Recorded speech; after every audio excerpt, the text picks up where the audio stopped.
কাম করছো কোন দিক দিয়ে কি সিলাই করছো কত তুমি আমারে এই দেখো বাবা কাজ করছে, বাবাকে টাকা দিবে না। কত 50 টাকা একটা দিমনে ওটা নিয়ে পান খাইও আর কিছু বলবো কেন দিবা না গো আমার বাবারে পয়সা বেশি একেবারে ই করতে হতে। হ্যাঁ করুন না ভিডিও কি করুন, যখনই ঘরে আসি তখন একটা ক্যামেরা নিয়ে আসে, ক্যামেরা ক্যামেরা নিয়ে আসে, করুন। মোবাইল নিয়ে আসে।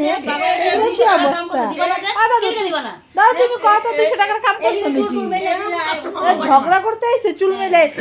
কি করু শ্বশুর আর পুতের বউটা ঠিক কেমন জানি, আর এই শাশুড়িটা ভালো আছে আমার লগে মিলে। আজকে একটু হয়েছিল মলামলি, কিন্তু একটু ঠিক হয়েছে, আবার ঘুমাই দিছে। এখন মনটা খারাপ হয়েছে, একটু ঝগড়া করছিল আমার লগে, মলামলি হয়েছে, ঘুমাই দিছে।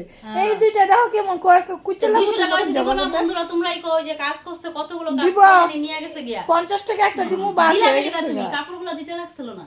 না হইব না, ধরা না তো একটা পয়লা বসে কাপড় দিতে লাগছিল না? লুঙ্গি একটা এনে দিন না পয়লা বসে। এর তো কইছি তোমার পোলা থেকে সাইন না দেনা, বউ এনে দেয় না। কইছি তো বউ তোমার বউরে যে বড় দোকানে নিয়ে যাবে না, বিশাল থেকে নিব না, তোমার বউরও ফটো দেখো কেমন ঝগড়া করে। বউ আবার কয় মলের জামা কাপড় ভালো না। তা আমি আবার কইছিলাম না কাপড়গুলো দিলে কি লিগা? দিতে লাগছিল না তো। বড় দোকানে নিয়ে যাও, একটা 50 টাকা দিব না, আর বড় দোকানে নিয়ে গিয়ে একটা লুঙ্গি এনে দিও। কাপড়গুলো দিলা কি লিগা? এই কি লুঙ্গি পরছো? ই মা লুঙ্গি কে না জুয়ে না দিছ না? ওর চয়েস এমন। হাতিয়া চয়েস। ওই বল তোমার 50 টাকা দিব একটা লুঙ্গি এনে দিও। পয়সাটা আগে লইতা তারপরে দিতা।